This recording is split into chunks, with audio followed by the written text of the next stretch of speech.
those theta readings and was taken to Naples. Another descendant of F naught, Q naught, was copied, but this time with full access to theta, so that it received additional theta readings throughout the letters, as well as Book 8 letters uniquely set in their proper place between Book 7 and Book 9. A presentation copy of Q naught, Q, survives today in the Vatican, dating to the 1460s. Then, around 1474, something really, really important happened. This is critical. Johannes Schuriner's printing press at Rome prepared a new edition called R to compete with the Venetian first edition. The editor of R used as his base text, that is the text he was working from to make his print edition, he used the very same R 1472 that was parent to C naught. This was in Rome. He then heavily annotated R 1472 with readings from a theta source, and we call that amended manuscript then R naught. He then added the Book 8 letters from the theta source as Book 9 directly onto the end of R, so that it was out of order. These Book 8 letters then joined the 1476 Naples printing, which also used F. R and theta remained sources for later manuscripts and printed copies. To put it simply, what Professor Stout thought was theta was really the combination of Vala's conjectures and a real, but increasingly tattered, ancient theta source someone had discovered in Rome. Now, thanks to Professor Reeve, who gave me a tip recently, I think we have a clue as to that theta source. We think it came from Rome here to Naples. Francesco Grifolini, tutor to the royal heir Alfonso, annotated that ancient text. We know that because in 1489, Francesco Pucci records that he used that ancient source, which he calls Codex Praesertim per Antiquus, as one of 5 sources when amending a 1476 Naples printed copy. You see part of a page there. Pucci's emendations, which sometimes directly cite the Codex, calling it Quidem Codex. They include 4 readings in the Vesuvian letters alone, which at that time were not otherwise known, except in pi or in beta, and those weren't even in Italy, so they couldn't have seen them, or theta readings preserved in manuscript Q. Manuscript Q is our best source for theta readings. So he saw it. It was then lost. The ancient theta codex that came to Naples was lost. Does anybody know where it is? Ask your neighbors, your friends, your colleagues. It is here. Maybe we can find it again. That would be lovely.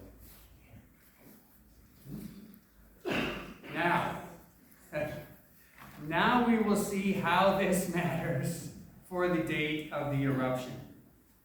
Remember that our oldest and best sources, the 10 and 9 book families of texts, featuring the manuscripts Pi and M, independently read the very same date, August 24th. But for the Gamma and the Theta families, the situation was different. Those families, which shared a common ancestor, did not preserve a month name, just the number, 9th day, before the calends of the number, nonum, is consistent across all key gamma subfamilies except one, gamma 3b1, which has that very important R1472 manuscript in Rome. In that branch, we literally see something new, novum, which makes no sense at all for a date. No sense at all. This happened because an ancestor in that branch had a reading ambiguous between nonum and novum. The letters N and U were easily and commonly confused when copying minuscule text. We can trace that error. I argue that a known copy made by Flavio Biondo between 1424 and 1425 was ambiguous in exactly this way. Its surviving descendants read either as nonum or as novum, variously abbreviated. One of those descendants, of course, is R1472, which simply read new. Okay. Here is the diagram that we had before, but this time showing readings for the eruption date. R1472, again, is the key source. Originally, it read new, leading to similar readings in descendants that were influenced by Vala and Theta. That new was changed. It was altered to November by the editor of the second printed edition, R, even though this is out of order in Latin, as we have seen. So let's look more closely. First, what proof do we have that the R editor used R1472? We know this from a spectacular error. The stylized U beginning usus in R1472, shown in blue, was printed as the crazy, nonsensical zisus in R. It's not even a word in Latin, zisus. This mistake occurs nowhere else in the entire story. So, we know that he used the manuscript. Next, R1472 had a sibling text, Vaticanus Latinus 5881. Both of them were written by the same scribe at the same time. The scribe was Valerius Sanvenantius. He wrote it in late 1453, and he signed and dated both of the manuscripts. We'll see those shortly. Now, Sanvenantius left a space after new in R1472 because the passage was problematic. It doesn't make much sense without the name of a month. He left the same space in 5881, but this time, instead of new, he wrote non, perhaps because that abbreviation for nonum makes more sense than the mysterious new. And there must have been ambiguity in the minuscule script of the exemplar text he was using to copy from. Again, around 1474, the R editor filled in the gap of the manuscript with EMBR to make it read November because he was trying to make it make sense. It's understandable. He wanted it to make sense. Now, how do we know that November is not original to R1472? To find out, I compared all 41 examples of EMB, MBR, BRIS, or BRES letter sequences across the entire original manuscript. Their forward slanted shape and smooth edges do not match the upright stance and sharper nib of the R editor's emendations. For instance, compare EMB of November in R 1472 at the top to the EM superlinear correction in letter 7.276 just below it. It's the same handwriting. And the superlinear correction was definitely made by the R editor because that correction appears in the printed edition R.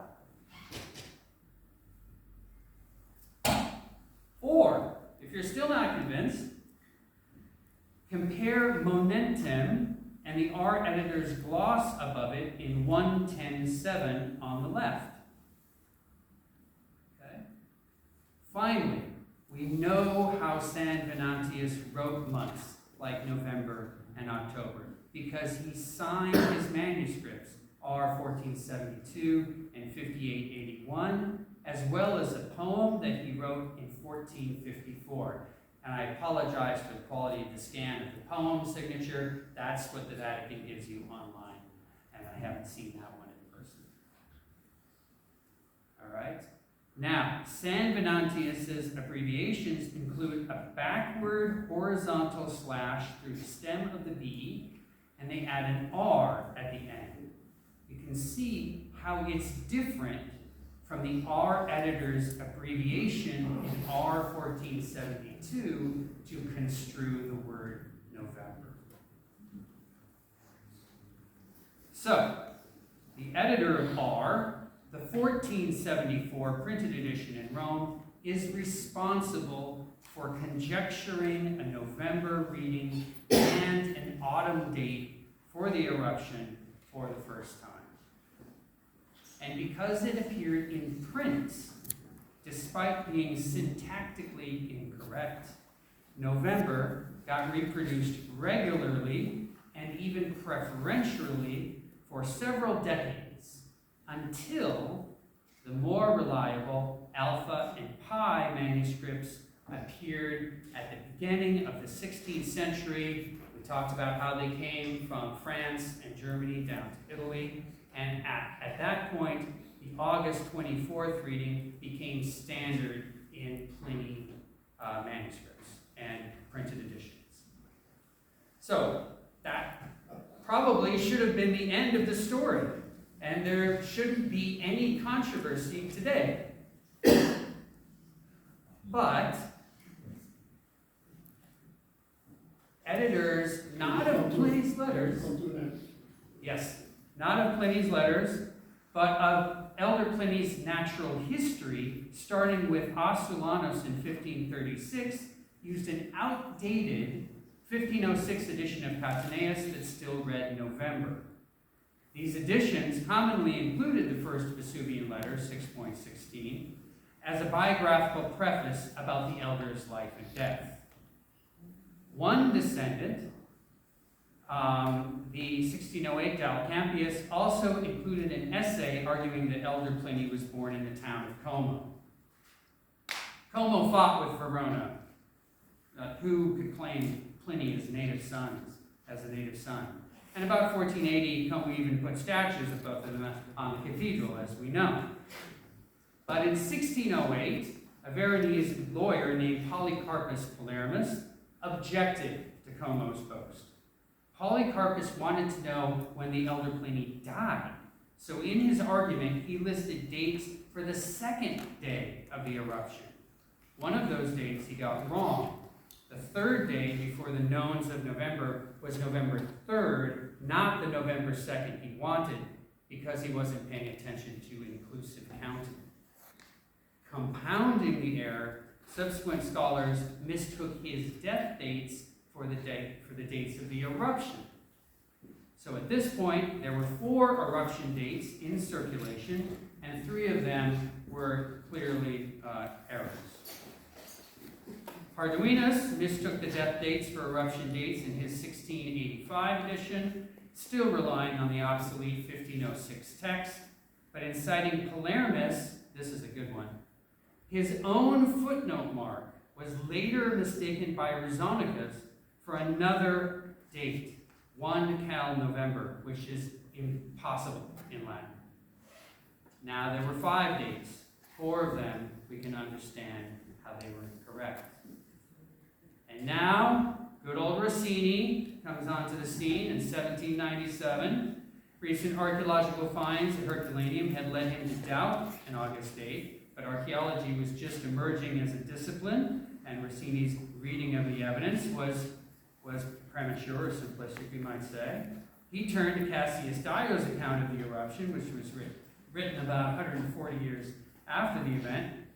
And Dio uses the term phenoporon for the eruption date, which means the last part of late summer, although we'll hear from Professor Corso tomorrow about what he thinks about that source, so I really look forward to that.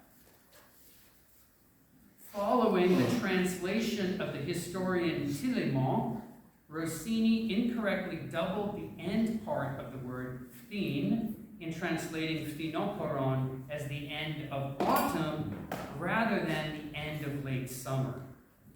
And this started a trend of contriving a month to fill the gap in the Gamma manuscripts. He proposed the 9th day before the calends of December, November 23rd. Now we have 6 dates. 5 of them are problematic. Rossini's invention inspired 2 volcanologists to propose another date in 1929, October 24th. This one doubled the 9 from the 9th day into the month of November, and options for the dates now numbered 7. The more options there were, as you were demonstrating earlier, Helga, the more uncertain the textual date appeared to be. The question, of course, was revived in the late 20th century, and the October 24th date began to circulate widely, especially after the October 17th inscription was found in 2018. Now, my purpose here in this talk has been to show that the manuscript tradition records August 24th as the eruption date. I don't think we have to bend what Pliny wrote, because now we can understand how the many errors crept into the later literary tradition. Challenges to August 24th should demonstrate that Pliny was simply wrong and not suppose that he wrote something else. So, can we make a more successful challenge to the eyewitness, Pliny, that is more accurate and just as precise as what he wrote? That is the question of this conference. Vediamo!